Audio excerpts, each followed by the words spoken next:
안녕하세요. 건물 없는 교회 어울림교회 임목사입니다. 오늘도 창세기 특강 이어나가도록 하겠습니다. 오늘은 창세기 30장입니다. 당신은 불합리한 여건에 있습니까? 라는 제목으로 하나님 말씀을 나누려고 합니다. 자, 부제목 라반이 내게 행한 모든 것을 내가 보았노라 라는 제목으로 하나님 말씀을 나눌 때 여러분이 예수님을 만나고 성령님을 체험하는 그런 시간이 되기를 간절히 기도드립니다.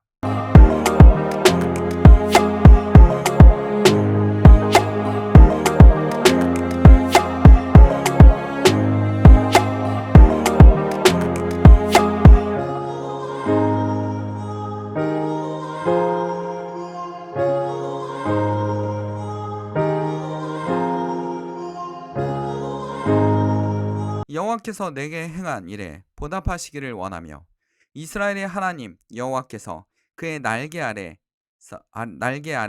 보호를 받으려 온 내게 온전한 상 주시기를 원하노라 하는지라. 룻기 2장 12절 말씀입니다.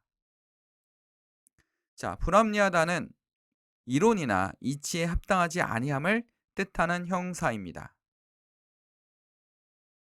오늘은 창세기 30장 37절에서 43절을 보겠습니다. 자, 야곱이 무슨 행동하냐면 라반에게 제안을 합니다. 나에게 얼룩무늬 양이나 염소를 달라고 얘기를 합니다. 그랬더니 라반이 흔쾌히 허락을 하죠. 그러나 어떡합니까? 현재 라반이 가지고 있는 양에서 얼룩무늬 양들은 다 빼서 아들들에게 숨기라고 합니다. 그리고 우리 하얀 양들만 남겨놓는 거죠. 자, 근데 이런 불합리한 행동 속에서도 하나님은 야곱을 지켜주고 계시다라는 겁니다. 자, 우리가 사람을 살아가다 보면 굉장히 불합리한 일을 많이 당하죠. 손해보고 억울한 일도 당할 수 있습니다. 정말 인생에서 한두 번은 당해봤을 것입니다. 저는 이 말씀을 보면서 이런 느낌이 들었습니다. 하나님이 야곱을 축복하셨다라는 겁니다. 라반의 벌을 주지 않고 야곱을 축복하셨다라는 겁니다. 여기서 하나님께서 말씀하고자 하는 것은 라반에게 뭐 합니까? 한 번 더 회개할 수 있는 기회를 주셨다라는 겁니다. 야곱은 하나님이 선택하셨고 하나님의 목적을 이루기 위해서 하나님이 어떻게 합니까? 야곱을 지켜줄 수밖에 없습니다. 뭐 야곱은 완벽하거나 완전한 사람이 아니지 않습니까? 굉장히 모자라고 속이고 막 이런 사람이에요. 근데 자기보다 더 큰 사기꾼을 만났어요. 그 사람이 누굽니까? 라반입니다. 라반을 통해서 연단했지만 라반이 야곱을 엄청나게 괴롭히고 이용만 하려고 하죠. 이용만 하려고 합니다. 라반의 성격은 굉장히 그런 사람입니다. 자, 그래서 야곱이 이제 재산을 모아야 되는데 이렇게 주십시오라고 했어요. 그랬더니 그런 여건이 나오지 않도록 얼룩무늬 양이나 염소가 나오지 못하도록 아예 다 치워버렸습니다. 하얀 양들만 재배할 수 있도록 기를 수 있도록 만들어 놓은 거죠. 그러면 야곱은 뭡니까? 아무것도 가져갈 수가 없는 거예요. 옳다, 네 말대로 해라 라고 라반 해놓고 그 여건을 하나도 만들어주지 않은 겁니다. 세상에 이런 일이 많지 않습니까? 뭔가 계약을 했는데 굉장히 불합리한 여건을 다 불러서 빼먹고 이익만 챙겨서 넘어가는, 사업하다 보면 그럴 수도 있습니다. 그렇죠? 그 다음에 여러분이 계약을 했습니다. 그리고 회사에서 계약했는데 뭡니까? 굉장히 불합리한 일을 나에게 몰아주고 당연히 안 될 거라는 것을 알면서 몰아줍니다. 이거 당연히 안 되겠지. 쟤 못할 거야 라고 생각을 합니다. 그러다 어쩌다 하면 또 상을 주는 게 아니라 굉장히 시기하는 그런 일들이 굉장히 우리는 많이 볼 수 있습니다. 그렇죠? 자, 그런 여건에서 우리는 어떻게 합니까? 살아가고 있는 거죠. 살아가고 있어요. 자, 창세기 30장 37절 43절에 보면 야곱이 버드나무와 살구나무와 산풍나무 푸른 가지를 가져다가 그들의 껍질을 벗겨 흰 무늬를 내고 그 껍질 벗긴 가지를 양떼가 와서 먹는 개천의 물 구유에 세워 양떼를 향하게 하매 그 떼가 물을 먹으러 올 때 새끼를 베니 가지 앞에서 새끼를 뱀으로 얼룩얼룩한 것과 점이 있고 아롱진 것을 나은지라 라고 되어 있습니다. 이 말씀에서 뭐 하나님 버드나무 살구나무를 세워라 이런 얘기 하지 않았습니다. 그냥 야곱의 고대의 풍습대로 한 겁니다. 그냥 고대의 풍습대로 한 겁니다. 그렇게 하지 않았어도 얼룩무늬 양들은 태어날 것입니다. 왜냐하면 하나님이 약속하셨으니까요. 하나님이 이미 말씀하셨기 때문입니다. 왜냐하면 우리가 성경 구절을 찾아보면 자 31장을 보면 됩니다. 지금 30장이죠. 31장에 그 꿈에서 하나님이 천사가 야곱하고 부르시게 여기 있습니다 하고 대답하니 세 번역입니다. 그 천사의 말이 암염소와 교미하는 숫염소가 모두 줄무늬 있는 것들이거나 점이 있는 것들이거나 얼룩진 것들이니 고개를 들고 똑바로 보아라. 라반이 이제까지 너에게 어떻게 하는지 내가 다 보았다 라고 하나님 미리 말씀해 주셨어요. 그렇죠? 얼룩무늬 이런 것들을 다 보았으니 이거를 가진다고 하여라 라고 얘기를 한 거죠. 하나님께서 도와주고 계신 겁니다. 하나님이 이미 뭡니까? 도와주고 계셔요. 그리고 어떡합니까? 라반이 이거에 대해서 굉장히 좋아했을까요? 하나님의 기적을 놀라워했을까요? 아닙니다. 라반을 깨닫게 하려고 하나님이 하신 건데 라반은 깨닫지 못했습니다. 깨닫지 못했어요. 결국 야곱은 이 많은 재산과 그 다음에 아내와 아내의 노예들과 그쵸? 하인들을 데리고 떠납니다. 엄청난 부자가 돼서 떠나는 거죠. 아들들은 굉장히 화가 나 있어요. 31장에 보면 화가 나 있습니다. 하나님이 미리 떠나게 하십니다. 그러니까 야곱은 여기서 거의 어떡합니까? 엄청난 재산을 모으게 됩니다. 재산을 모을 수 있는 여건이 아니었죠. 방해자들이 많았습니다. 라반입니다. 라반의 아들들입니다. 그들은 방해자였습니다. 어떻게든 야곱이 일만 하다 쫓겨나게 하는 게 그들의 목적이었던 것 같습니다. 근데 친척인데도 불구하고 아주 악독했어요. 악독했습니다.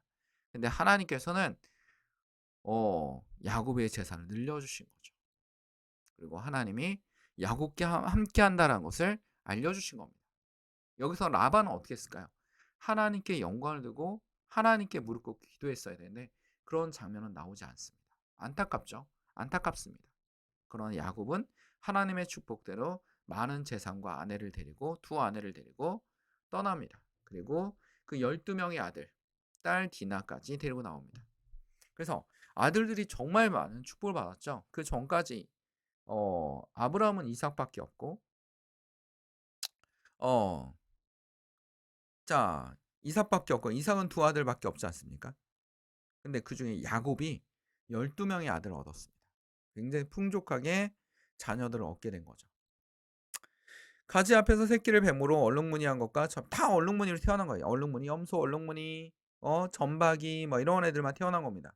야곱의 새끼 양을 구분하여 그 얼룩무늬와 검은빛 있는 것은 라반의 양과 서로 마주보게 하며 자기 양을 따로 두어 라반의 양과 섞이지 않게 하며 튼튼한 양이 새끼를 뵐 때에는 야곱의 개천에다가 양떼의 눈앞에 그 가지를 두어 양이 그 가지 곁에서 새끼를 베게 하고 약한 양이 그 가지를 두지 아니하니 그렇게 함으로써 약한 것은 라반의 것이 되고 튼튼한 것은 야곱의 것이 되었습니다.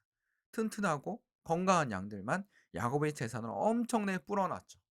이게 바로 하나님의 역사입니다. 하나님의 축복입니다. 하나님이 함께 하시는 겁니다. 정말 안 될 것 같은 여건을 다 만들어 주셔요. 최악의 여건을 만들죠. 그 안에서 어떡합니까? 하나님이 역사하고 계시죠. 내가 이거는 사람들이 봤을 때는 아까 얘기했죠. 불합리합니다. 이치에 맞지 않아요. 그렇죠? 불합리합니다. 근데 하나님께서 이걸 뒤집어 엎으십니다. 되지 않을 것 같습니다. 전혀 안 될 것 같아요. 근데 하나님이 뒤집어 엎어버리십니다. 전혀 안 될 것 같은 상황을 만들어 놓고 전혀 될 수 없는 상황을 만들어 놓고 하나님이 뒤집어 엎어버리는 겁니다. 뒤집어 엎어버려요. 그리고 이 속에서 뭐 합니까? 하나님의 역사심을, 하나님이 살아 계심을, 하나님이 우리와 함께 하심을 나타내 주십니다. 그리고 다른 사람들에게는 회개할 수 있는 기회를, 하나님을 바라볼 수 있는 기회를 주시는 겁니다. 우리는 이 두 관점을 분명하게 봐야 됩니다. 우리의 관점에서는 라반이 벌 받았으면 좋겠죠. 벼락 맞아 죽었으면 좋겠죠. 정말 야곱 입장에선 얄미웠을 겁니다. 삼촌인데 왜 저래? 정말 얄미워. 나를 계속 속이고 있네 하면서 얄미웁니다. 본인이 잘못한 걸 생각하지 않겠죠, 야곱은. 그냥 삼촌이 여기서 악인입니다. 악인. 악마예요. 근데 하나님이 라반을 벌하신 게 아니라 야곱을 축복하셨다는 거예요. 야곱을 축복하셨습니다. 그 축복세에서 변화되는 사람이 있어야 되는데 변화되지 않는 사람들도 있다라는 거죠. 그렇죠? 자, 이스라엘을 엄청나게 사사시대 때 이스라엘을 엄청 괴롭히는 사람들이 있었습니다. 바로 미디안 사람들입니다. 그러니까 미디안이 너무나 괴롭히니까 이때 기드온을 하나님께서 사사로 임명했어요. 정말 사사가 될 사람이 아니었죠. 겁도 많고 미디안 사람만 보면 허겁지겁 놀래는 정말 겁쟁이 같은 사람을 리더십으로 세웠습니다. 그리고 군대를 모으랍니다. 근데 군대를 모아놓고 몇 명만 모읍니다. 300. 거의 300 용사입니다. 300 용사.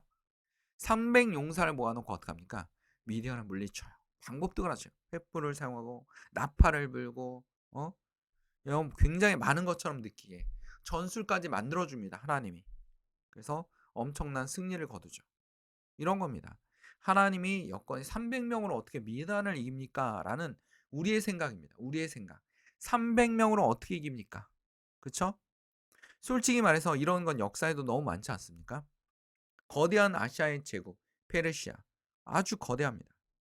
유럽의 도시국가, 조그만 도시들이 모여 있으면서 옹기종기 문화를 만들고 있었던 그리스. 그리스는 강국이 아니었습니다. 그리고 흩어져 있었어요. 뭉쳐도 살기 힘든데 흩어져 있었어요. 도시로 나눠져 있어. 뭐 아테네, 스파르타 우리가 너무 많이 들어보지 않았습니까? 이런 국가들로 나눠져 있었고 나라별로 문화도 굉장히 달랐습니다. 스파르타는 강력한 무슨 독재국가 같은 나라였고 아테네는 굉장히 민주주의 정치가 발전하는 그런 나라였죠. 그렇죠? 그런 나라였습니다.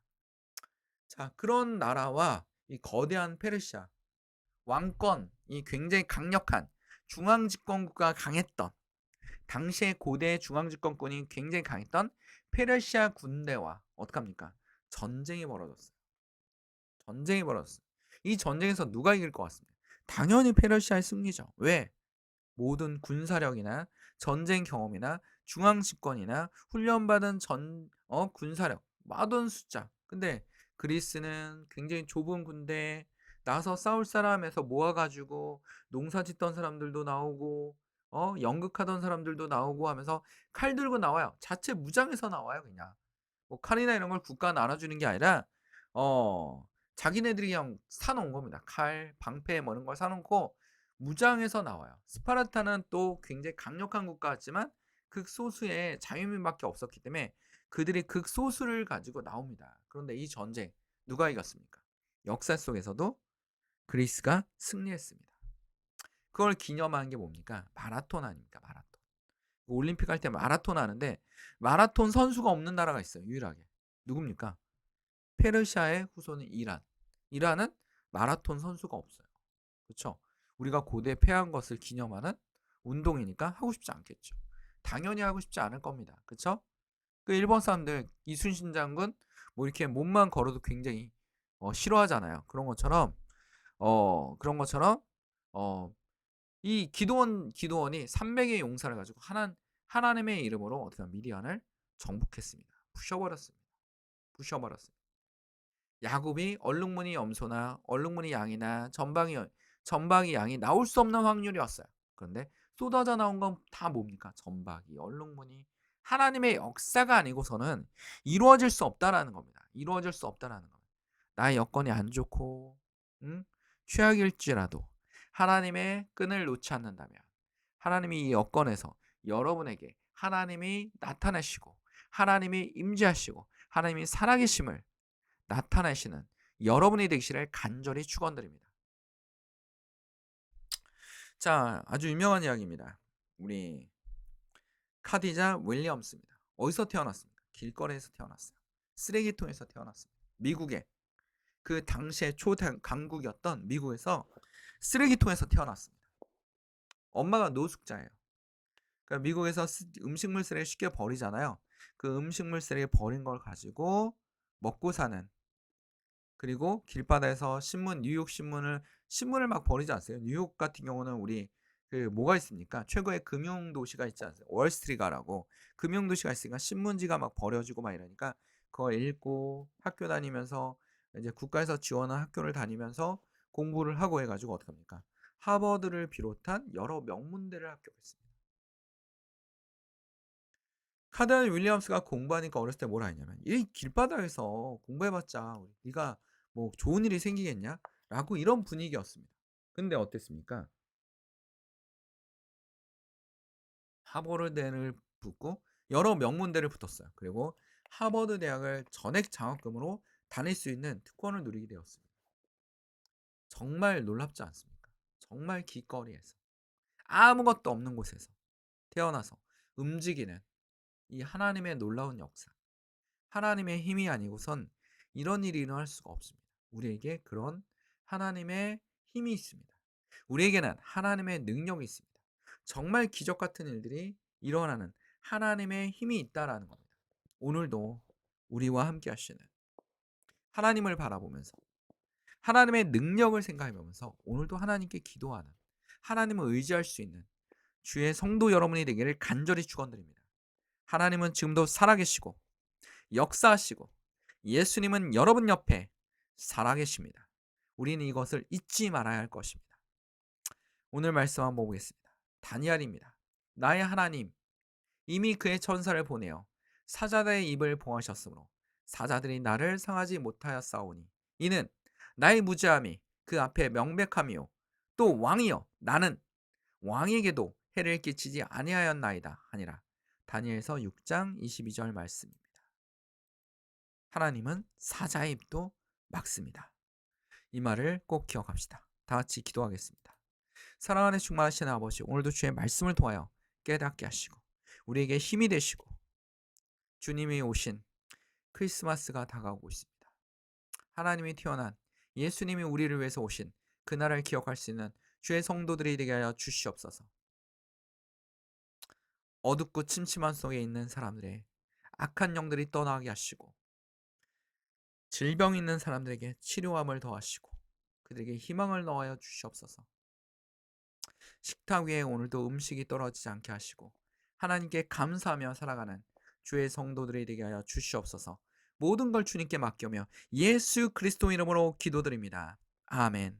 하나님께 영광의 박수를 올립니다. 건물 없는 교회 어울림 교회 말씀 창고였습니다.